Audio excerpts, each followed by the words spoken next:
गुरुदेव के चरणों में कोटि कोटि प्रणाम, गुरु शक्तियों के चरणों में कोटि कोटि प्रणाम। दिवाली फेस्टिवल पे जो हम वीडियो बना रहे हैं उसका ये आज सेकंड पार्ट है। लास्ट पार्ट में हमने 13th एंड 14th डे के जो फेस्टिवल से उसको डिकोड किया था। आज हम 15th डे के फेस्टिवल को डिकोड कर रहे हैं। उसके बाद पाड़वा जो कि फर्स्ट डे होता है अमावस्या के बाद, एंड सेकेंड डे अमावस्या के बाद, जिसे हम भाई दूज कहते हैं, उसे इन तीन चीज़ों को आज हम डिकोड करेंगे। तो 15th डे जो है कार्तिक अमावस्या, उस दिन हम दिवाली मनाते हैं। मेन दिवाली जो हम कहते हैं वो उस दिन होती है। तो इस दिन के दो मेन सिग्निफिकेंस है। एक तो हम सबको पता है कि दिवाली के दिन हम दिए इसलिए जलाते हैं क्योंकि प्रभु श्री राम लंका में रावण का वध करके सीता माँ को फ्री करके लक्ष्मण जी के साथ, हनुमान जी के साथ वो अयोध्या पधारे थे। तो इस दिन जब वो अयोध्या आए तो अयोध्या वासियों को इतनी खुशी हो रही थी कि हमारे राजा प्रभु श्री राम आ रहे हैं। तो उन्होंने पूरे गांव को सजा दिया था उनके स्वागत के लिए। हर चीज़ उन्होंने क्लीन नीट टाइडी किया था और हर तरफ, उस वक्त तो अमावस था और अमावस का उस दिन अमावस थी, तो रात के वक्त अगर प्रभु श्री राम आए और उनको दिखाई नहीं दिया, अंधेरा अच्छा नहीं लगेगा। तो उस चीज़ को, उस अंधेरे को डिस्पेल करने के लिए भी हर तरफ उन्होंने दिए लगाए थे। तो दिन में तो उन्होंने सेलिब्रेट किया था, लेकिन रात में भी उनकी खुशी इस तरह से उन्हें जताई कि हर तरफ उन्होंने रोशनी ही रोशनी करके रखी थी। तो इस तरह से प्रभु श्री राम का स्वागत करने के लिए हम दिए लगाते हैं। अब ये पार्ट तो क्लियर है, पर उस दिन लक्ष्मी पूजन क्यों करते हैं, ये पार्ट बहुत जनों को नहीं पता है। तो जैसे मैंने समुद्र मंथन के वीडियो में बताया था कि समुद्र मंथन में से लक्ष्मी माँ निकली थी जो कि रूठ के चली गई थी। तो ये जो दिन था वो कार्तिक अमावस का दिन था और इसीलिए कार्तिक अमावस के दिन लक्ष्मी पूजन किया जाता है। इसलिए इतना बड़ा फेस्टिवल मनाया जाता है क्योंकि लक्ष्मी माँ को हम, एक तो सबसे पहले हम उनको माँ मानते हैं, सेकेंड वो विष्णु जी की वाइफ है और उनसे ही सुख समृद्धि आती है हमारे ज़िंदगी में। तो इस दिन जो कि वो समुद्र से वापस आई, ओशन ऑफ मिल्क में से वापस आई हमारे यहाँ, इसलिए वो बहुत बड़ा एक सेलिब्रेशन हम करते हैं। मेन दिवाली जिसको हम कहते हैं, उसके ये दो रीज़न्स हैं। तो लक्ष्मी पूजन के बाद भी दिवाली ख़त्म नहीं होती, अभी भी 2 दिन और हैं। तो लक्ष्मी पूजन होता है अमावस के दिन। अमावस के बाद हर महीने अमावस आती है हिंदू कैलेंडर के हिसाब से। तो अमावस के बाद जो फर्स्ट डे होता है उसे प्रतिपदा कहते हैं या पाड़वा कहते हैं। ये संस्कृत वर्ड से डिराइव्ड है। तो ये जो प्रतिपदा है या ये जो पाड़वा है, ये बहुत ही ऑस्पिशियस है। क्यों है ये इतना शुभ क्यों माना जाता है? क्योंकि इस दिन राजा महाबली जो थे, जो कि अगेन विष्णु जी के वामन अवतार, मैंने स्टोरी भी बताई थी कि वामन अवतार मतलब एक छोटे से ड्वार्फ मैन का रोल लिया था विष्णु जी ने, क्योंकि ये जो महाबली राजा है उन्हें बहुत अपने आप पे गर्व होने लगा था और उस गर्व को ख़त्म करने के लिए विष्णु जी ने कहा था, छोटे से इंसान का रूप लिया था और कहा था कि मुझे 3 पग रखने की जगह दो।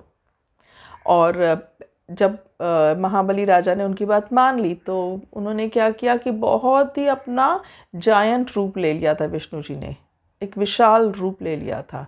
पहला पैर उन्होंने धरती पर रख दिया जो कि महाबली राजा कैप्चर कर चुके थे, और बलि राजा तो स्वर्ग भी कैप्चर कर चुके थे। तो सेकंड पग उन्होंने स्वर्ग में रख दिया, अब रखने की जगह ही नहीं थी तीसरा पैर। तो बलि राजा तो इतने विष्णु भक्त थे कि वो एकदम समझ गए थे कि ये तो विष्णु जी ही मेरी परीक्षा ले रहे हैं। तो उन्होंने बहुत ही विनम्रता से कहा कि मैंने प्रॉमिस किया है तो मैं प्रॉमिस ज़रूर निभाता हूँ। और उन्होंने हाथ जोड़ के अपना सिर आगे किया और कहा, तीसरा पैर आप क्या कीजिए, मेरे सर पे रख दीजिए। और जब भी विष्णु जी ने उसके सिर पे पैर रखा तो वो सीधा पाताल लोक में चले गए थे। हम सबको पता है हिरण्यकशिपु जो राक्षस था वो विष्णु जी को बिल्कुल नहीं मानता था, पर उन्हीं का बेटा जो था प्रहलाद, भक्त प्रहलाद, वो विष्णु जी के बहुत बड़े भक्त थे। उन्हीं के पोते हैं ये महाबली राजा। तो उनमें प्रहलाद की भी क्वालिटीज़ हैं, पर थोड़ी क्वालिटीज़ हिरण्यकशिपु की भी जो है, जैसे थोड़ा सा ईगो, एंगर आ जाता है।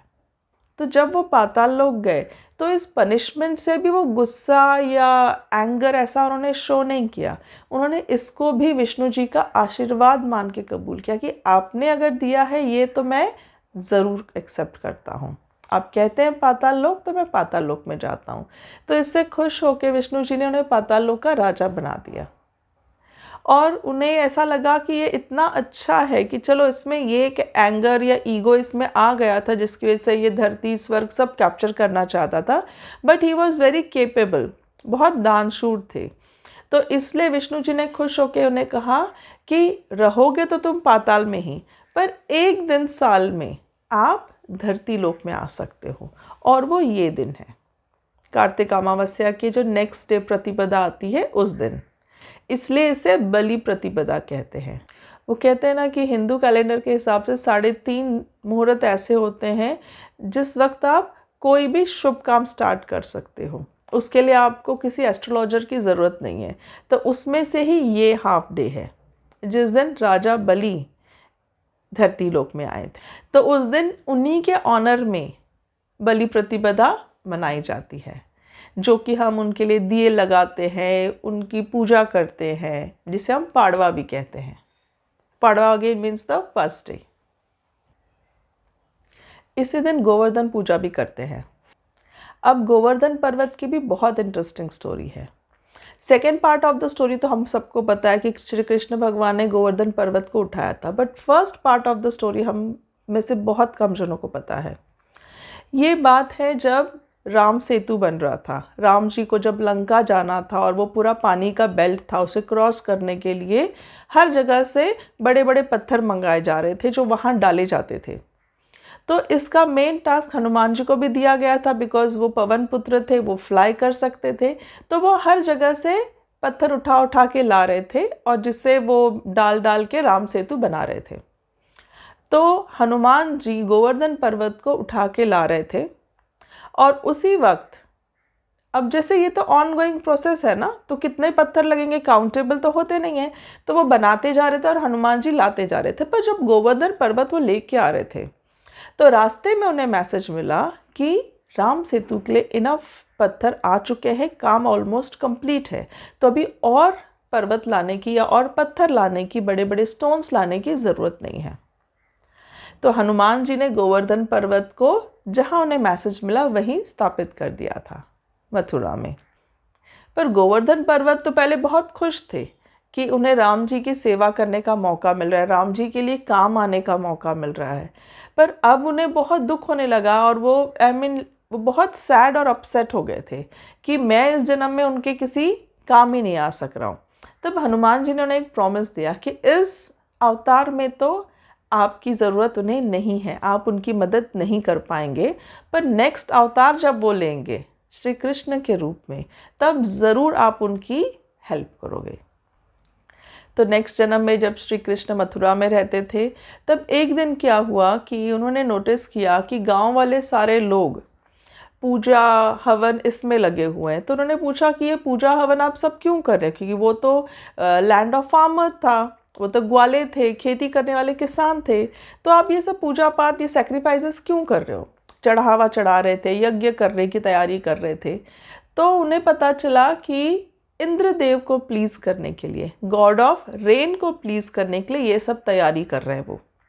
तो कृष्ण भगवान ने उन्हें समझाया कि आप सब अपने अपने कर्म में कंसंट्रेट करो।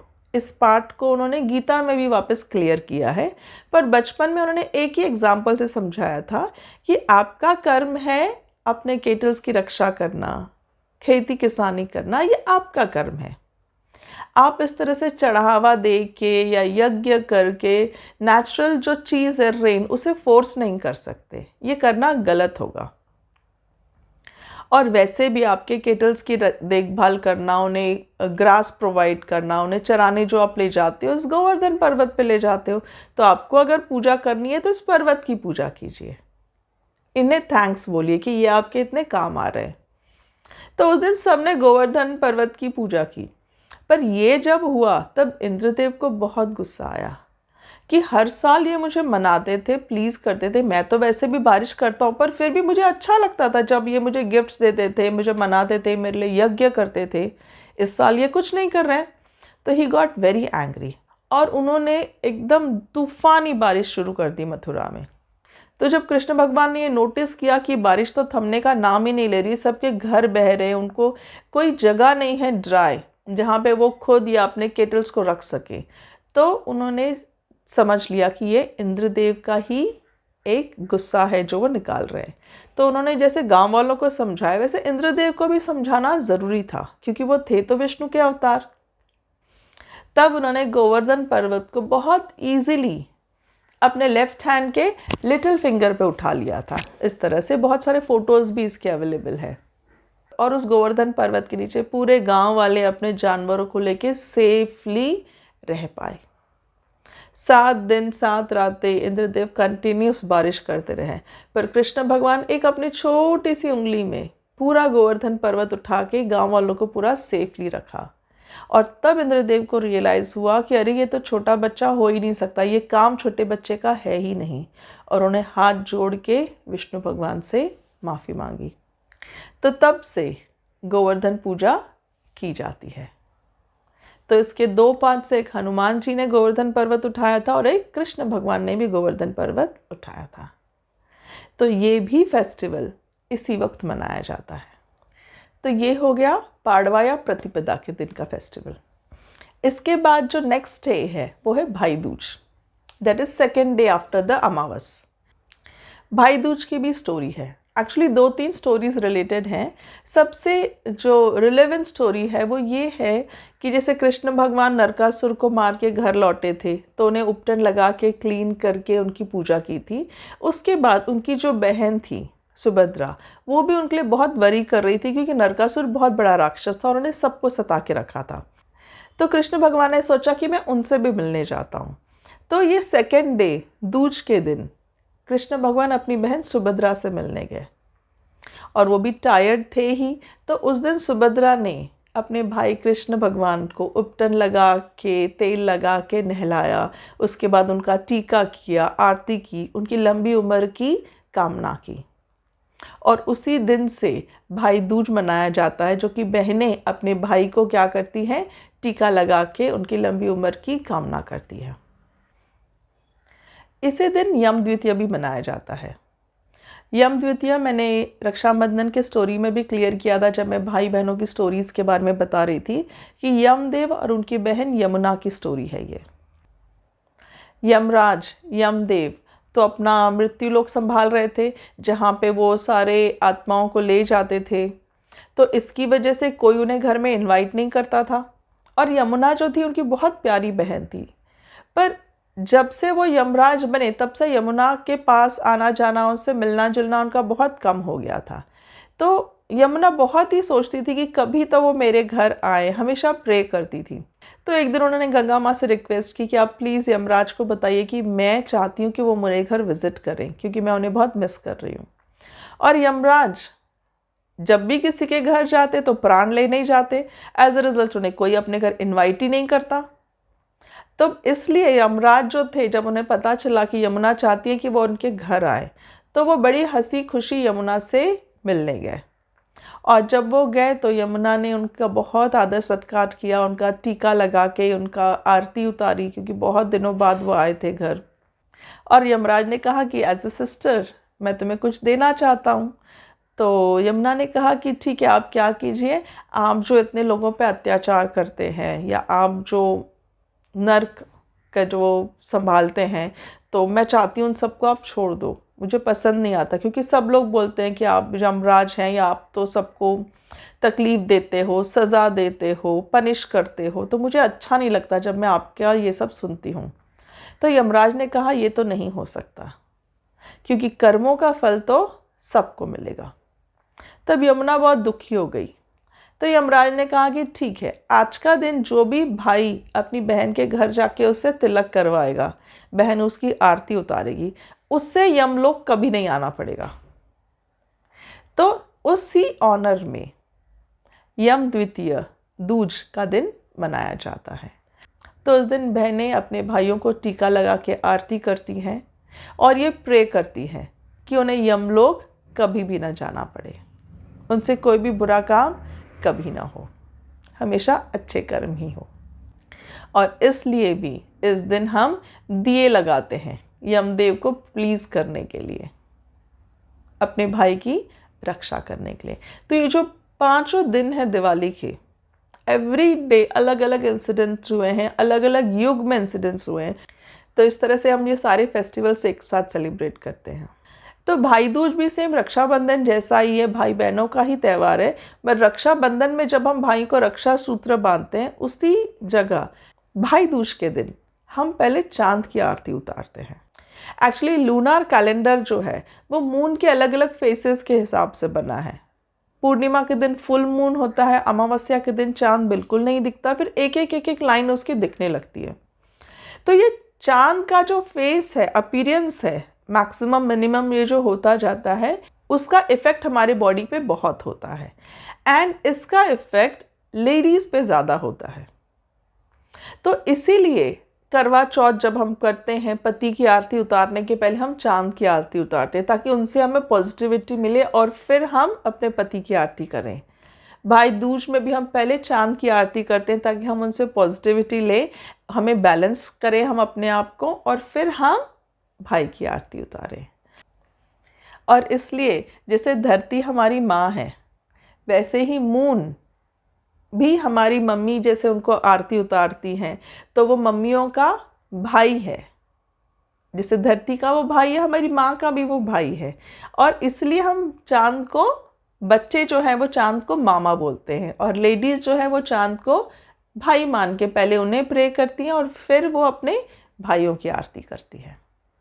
तो इसी तरह दिवाली का जो ये फेस्टिवल है, it is a group of many good things happening together, और इसीलिए ये हमारे देश का बहुत बड़ा फेस्टिवल बनता है।